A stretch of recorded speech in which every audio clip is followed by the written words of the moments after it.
first we'll take a trip to Upset City, as we see the sight of Vanderbilt beating Alabama 40-35. This was absolutely crazy. Who knew Vanderbilt would beat Alabama? An unranked team like Vanderbilt, who's not really the best, would beat number 1, Alabama. And Alabama was good. This came out as a pretty crazy upset.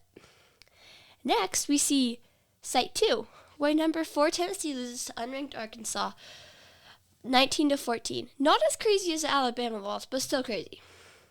Something crazy is that Alabama and Tennessee both lost to people who have lost 2 games already, so interesting. Third, we head to number 9 Missouri versus number 25 Texas A&M. Texas A&M pulled out a win against Missouri for another upset. Missouri, that wasn't as big as an upset as the Alabama and Tennessee one, but it was still pretty crazy, especially since Missouri kind of got destroyed. They legit lost 41-10, so that was a pretty crazy game, and they lost by a ton, which was crazy. And finally, we stopped by UW versus number 10 Michigan game. Michigan was the NCAA championship winners last year, and this was a rematch because UW and Michigan played each other in the NCAA championship, and Michigan won that. But that's not how this game turned out. UW defeated Michigan and got revenge, the final score being 27-17 UW. UW uses a W and UW to pull out a W.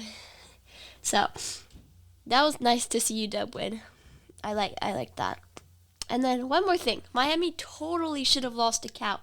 Cal was so close to beating them, but Cal lost it at the end. They were legit beating them 35-10, which they totally should have won. And Miami only beat them by 1 point. So I really wish Cal won, but whatever. But Miami also should have lost the previous week to Virginia Tech, so it would have been a great upset if Cal won, but whatever.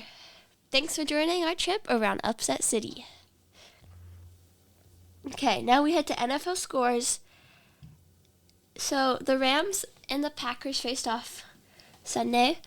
The Rams season is not going the best. Let's just say that. The Rams now have a record of 1-4. Yikes! After losing to the Packers, they lost to the Packers with the score of 24-19.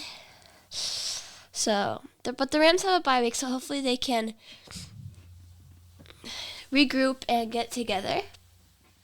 And also, 2 of the Rams' star wide receivers, Puka Nacua and Cooper Kupp, are injured, but they should be back in Week 7, hopefully. And Puka Nacua is my favorite, so it's been sad not being able to see him play and see the Rams not doing the best, but let's hope they can get it together.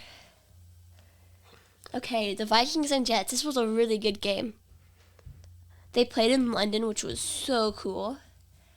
The Vikings go to 5-0 after beating the Jets with the score of 23-17.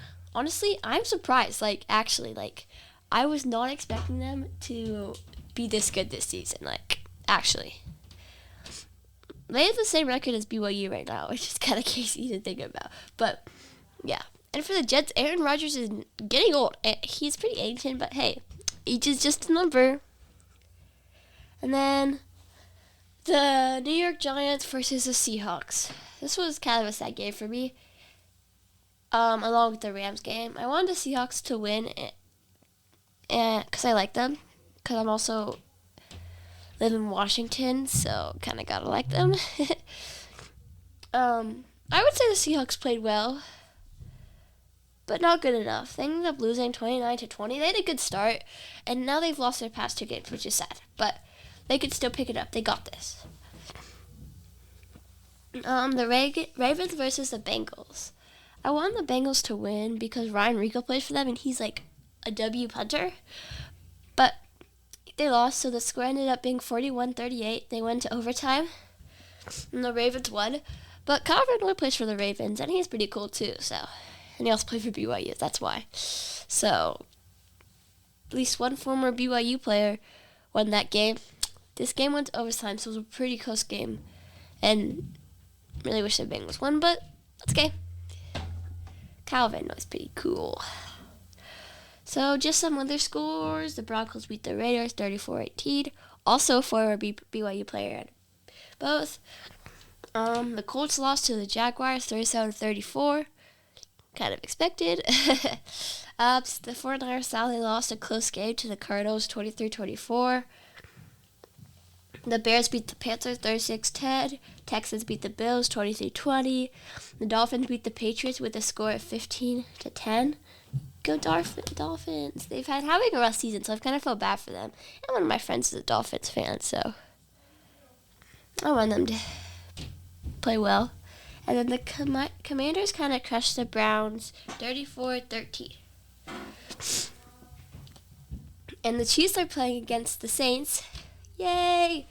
My prediction is that the Saints are going to fight really hard, and it's going to be a close game, but I think the Chiefs are going to win because I think they are a better team. But I think the Chiefs are not going to win by a lot, but it's going to be like maybe a touchdown or a field goal. So it's going to be kind of close. And now we're heading to POW, Player of the Week. The Player of the Week is Crew Wakely, a BYU safety. In BYU's game against Baylor, the game was getting really close. Like, it was kind of scary. In the fourth quarter, after BYU got 21 points in the first quarter and started to get less points every quarter, it was 34-28. As Baylor was on offense. Nearing the end of the game, Baylor is moving up the field. This is where BYU's defense really needed to shine. It was a good throw down the field a little bit when Crew Wakely jumps in front and intercepts the ball.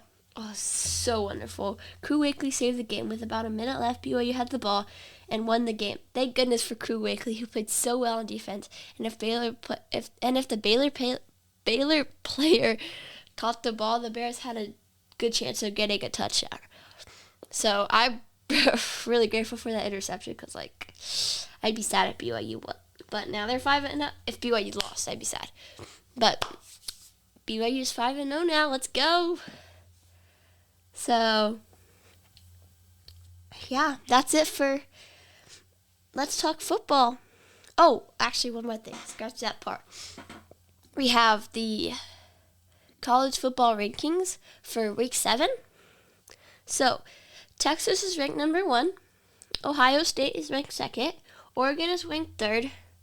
Penn State is ranked 4th. Georgia is ranked 5th. Miami is ranked 6th. Alabama is ranked 7. I think they should have gone down more after losing to an unranked team by 5 points. And Vanderbilt's not very good, so I definitely think they should have gone down more. And then Tennessee is number 8. They also should have gone down more after losing. Why can I not remember who they lost to? They lost to Arkansas. I mean, Arkansas is good, but they're better than Vanderbilt, I would say. So, but I still think they should have gone down more. I think both those teams should have gone down more. And then Ole Miss ranked 3rd. Ranked 9th. Sorry. Clemson ranked 10th. So Iowa State and Notre Dame ranked 11th. LSU ranked 13th. BYU 14th. Let's go. Moving up. Yeah. Texas A&M ranked 15th. Utah ranked 16th. Boise State ranked 17th. Indiana, Oklahoma, and Kansas State ranked 18th. Missouri ranked 21st. Missouri went down 12 spots. That is crazy. I cannot believe it. That is great. Pittsburgh ranked 22nd. Illinois ranked 23rd. Michigan ranked 24th. Let's go. They went down 14 spots. That's crazy. I actually cannot believe they went down that much. And then SMU ranked 25th. So those are the college rankings. Pretty crazy upsets this week, and who knows, maybe more upsets will come. And then we have some pretty good matchups coming up on Friday. We have Utah and Arizona State. And then we have South Carolina Saturday morning against Alabama. Imagine if Alabama lost again. That'd be crazy. Okay. And then we have Texas facing off against Oklahoma. OU. So that's going to be a good game. Penn State's playing USC. I thought USC was ranked. Guess not. And then BYU is playing Arizona. Let's go Cougs. And OSU is facing off against Oregon. That's gonna be a good game. One of them's gonna have to lose, so it's gonna be great. Actually, I don't know who I think would win that game. That's gonna be a good game though. And that looks like it for big games coming up. So stay tuned for more. And thanks for listening to Let's Talk Football.